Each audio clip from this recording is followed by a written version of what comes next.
Hello and welcome to this week's episode. Thank you so much for listening today. I'm going to be talking about a topic which is not only something that is close to my heart, as in I've struggled with it a lot myself, but I would say it's a very common thing that I see when I'm working with people one-on-one. And it's a very common thing that I hear about when I talk to people, whether that's friends, whether people ask me things on social media.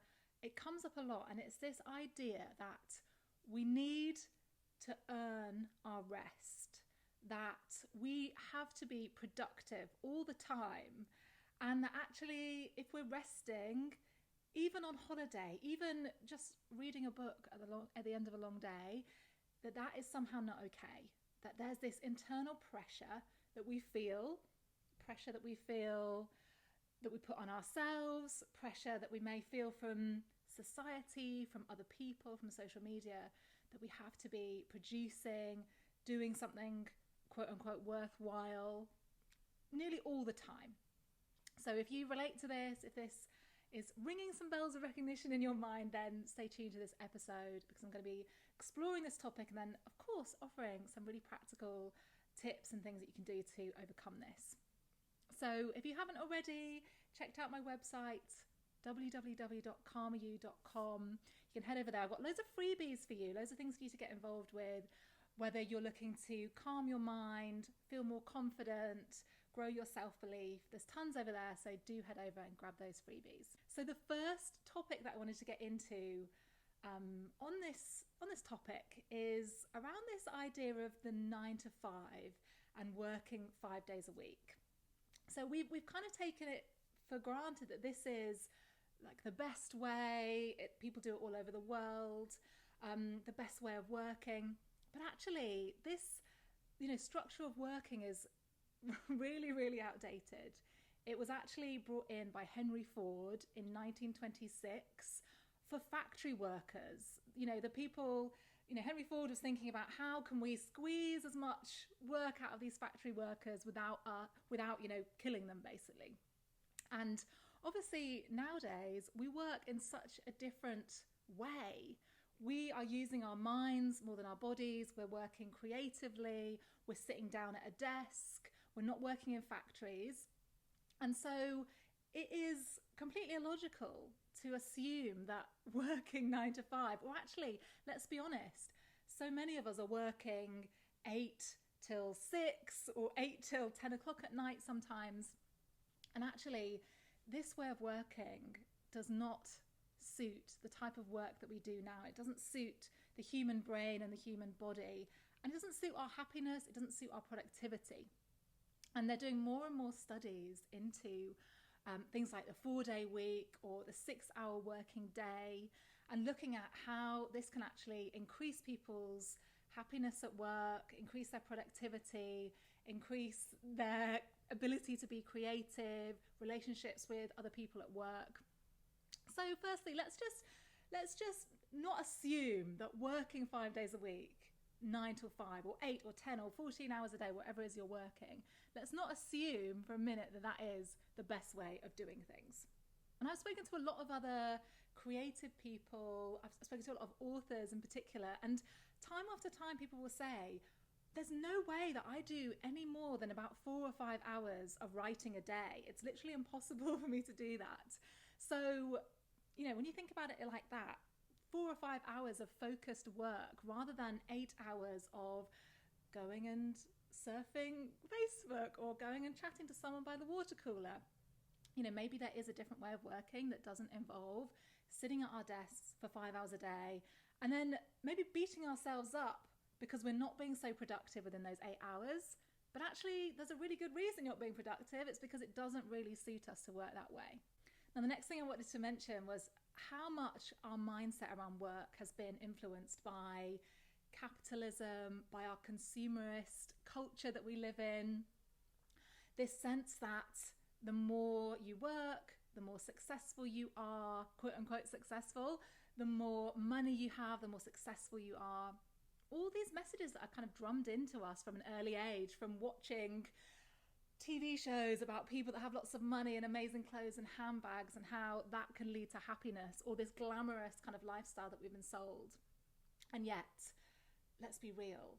We know, in fact, they've done studies into this. If you are earning over £50,000 a year, that does not contribute to more happiness. So more money does not equal more happiness, people. Yes, we need money in order to not have to worry about money, frankly, to meet our needs, to be comfortable. And yes, £50,000 is over the national average.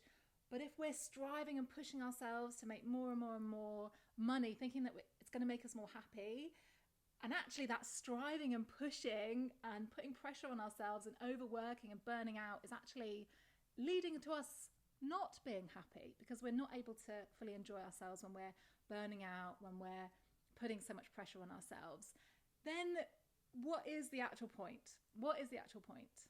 And then throw into the mix, just to add to all of this idea that busy is a badge of honor. I don't know if you've ever heard the term busy porn.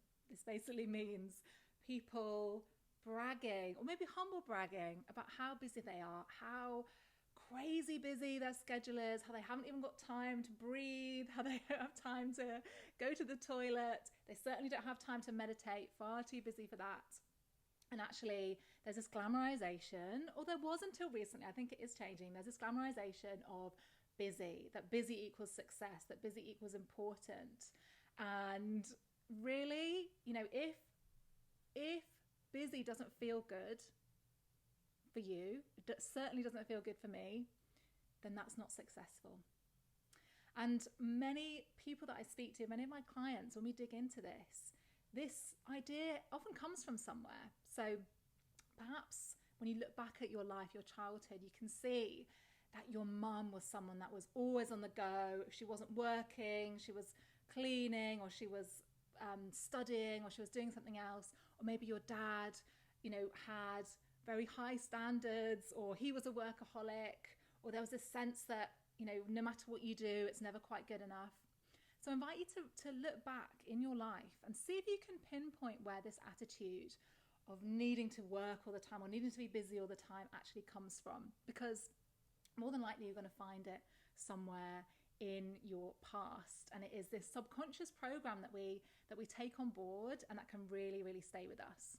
So we all live by our to-do lists, don't we? I don't know where we'd be without our to-do lists. Honestly, I have so many to-do lists, it's ridiculous. But we often labor under this assumption that we will one day be done with our to-do list, that one day we will tick everything off our to-do list, everything will get done, and then we can relax. Then we've earned our rest. Then we know that we, can fully, enjoy a book, or finally get into that box set knowing that we've done everything that needs to get done. But guess what? Your to-do list is never done. We are always going to have a constant stream of more things to do. It's never done. We're never finished. We're never caught up. Let's let go of the idea that we're suddenly going to get everything done, get everything finished, because that day never comes. Life is constantly changing. There's constantly new things to be doing. We've got new ideas, new projects, new requests, new demands on our time. Let's just let go of the idea that we can ever be done, and actually be okay with having an undone to-do list. Actually be okay with whatever we have done that day. And instead of thinking about all the things that we haven't done, because there's going to be a million of them every single day, let's focus on what we have achieved, what we have gotten done. Even if, and you'll hear me say this a few times, you might have heard me say this before, the thing that we've achieved is actually rest. Because rest is productive. We cannot have productivity without rest. We cannot have creative work, or work of any meaning and quality, if we're not also taking the time to recharge ourselves and nourish ourselves. So I like to say the cheesy phrase, I need rest to be at my best. I need rest to be at my best. Feels good to say that, actually. So focusing on what you have achieved each day, celebrating that, giving yourself credit for that, even if it's a tiny thing. Even if you just managed to have a shower and take the bins out today, it's absolutely fine. Be proud of yourself, because especially when you have a sort of critical mind, or you're on the anxious side, your mind is always going to go to the worst case scenario, the problems, the criticisms, the imperfections. And actually, we need to train our minds to focus on the good things and focus on the things that we are doing instead. And another interesting thing about rest is that, when your brain is in fight or flight, when you're in fight or flight mode, and you all know what that feels like, it's the racing heart, it's the sweaty palms, it's that inner tension, or maybe feeling it in your stomach, maybe you get a bit fuzzy-headed and can't focus that easily when you're in fight or flight. Our brains are not that well equipped to doing office work or creative work when we're in fight or flight. It's amazing if you need to run away, or if you need to get into a scrap with someone. Perfect. Sitting down to write a blog post or a spreadsheet, or proofreading an email when you're in fight or flight is not ideal, because a lot of blood flow goes away from the frontal cortex, the part of your brain that is rational, that is clear thinking, that helps you to make rational decisions. And it goes towards the amygdala, and it goes towards the, your arms and your legs, so that you can run away or fight. So we are not in a good state to do good work when we're in fight or flight. And that's another reason why it's so important to prioritize rest, taking breaks, taking care of yourself, having time off, turning your phone off at the end of the day, having a no work emails on a Sunday rule, because it's actually going to mean that you are more able to do better work. Relationships improve when we're calmer. I don't know if you've noticed this, I certainly have. Irritability is a massive symptom of stress and anxiety. So another really strong reason to take care of yourself more and take a step back from things. And I invite you to really think about, what is important to you in your life? What are your top priorities? Because think about it this way, when it gets to your funeral one day, when you die, by the way, we're all going to die one day. Sorry to break it to you if that's news. But at your funeral, people are not going to be saying, oh, Sandra was amazing at getting spreadsheets done on time, or, I never saw Lisa have a spelling mistake in an email, or she had the most amazing collection of handbags. That is definitely not what people are going to be saying at your funeral. Let's get real. Let's focus on the things that really matter to us, the things that are most important, because life is so precious. And I don't know if you've heard of this book by Bronnie Ware. She wrote a book a few years ago that came out, she's an Australian end-of-life nurse. And she wrote this book called The Top 5 Regrets of the Dying. And number 2 on that list is, I wish I hadn't worked so hard. I don't want you to be one of those people that is on your deathbed, hopefully many, many years from now, when you're 120, regretting working so hard, not spending enough time with loved ones, not following that creative pursuit, not taking the time to read novels and enjoy them, or watch box sets, or switch off on holiday. So thinking about what really matters to you, what is most important to you in your life, and how can you incorporate more of that into your life? How can you remind yourself of what really matters to you and what is most important, so that when you find yourself getting caught into that spiral of busyness or overworking or getting close to burning out, you can come back to what matters to you most, and you can remind yourself of what really is important to you. Life is not a race. If you are racing through your life, you are racing towards your death. It's cheesy, but we do need to slow down in order to smell the roses or the coffee or whatever it is that you want to be smelling. Being productive is not the rent that you pay to exist.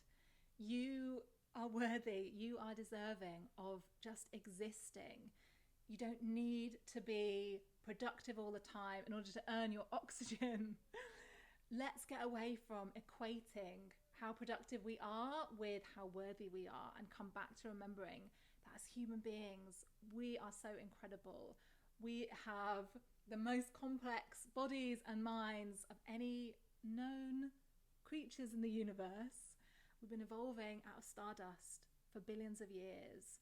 and we are connected to nature. We are not machines designed to produce and make things, at the expense of our own well-being. I really believe that we're all here to be happy. We're all here to learn and grow and enjoy our lives. So let's focus on that more and more. So just to summarize all of that for you, remembering what is important to you, how can you prioritize that more? Knowing the importance of rest and taking breaks, remembering that actually maybe a 4-day week or a 6-hour work day, or just making sure that you're not answering emails outside of work hours, making sure that you actually book that holiday off, is going to help you to be more productive. It's going to improve your relationships, help your brain to be more creative and better at making decisions. And my final point, my final thing that I want to say about this is to really think about how your body is in terms of your natural rhythms and cycles. So are you somebody that is a real morning person, and you know that your mornings are more productive, more energetic, or maybe you're a night owl and actually you work best at 10 p.m. at night when everyone else is going to bed? Can you work around this? Can you find a way to work at the times that are most productive for you, and then choose to rest and take time off and take care of yourself at those times when you're not so productive? And this also applies to the menstrual cycle. If you notice that on certain days of the month, you might try to sit down at your desk and work and put pressure on yourself and end up procrastinating. I know that I can do this on days like 21 to 24, and actually no work gets done, end up beating myself up about that. And so these days I manage that and schedule in either less taxing work on those days, or taking more time off, or taking more breaks. Because if you have a hormonal cycle, and you have a period, then your body works in cycles. So it's really silly to expect us to be as productive and hardworking and energetic on every single day of the month, because that's just not how our bodies work. So thank you so much for listening. I'd love to know what you think about this. Come on over to my Instagram at Chloe Brotheridge. Let me know what of these ideas you're going to be carrying forwards. Please do share any other thoughts or ideas that you have on this. Do you have any tips on how to break free of the tyranny of productivity and overworking? Or maybe you have a story and an example that you'd like to share. Come and find me on Instagram. I'd love to hear from you. Thank you so much for listening, and I'll catch you later.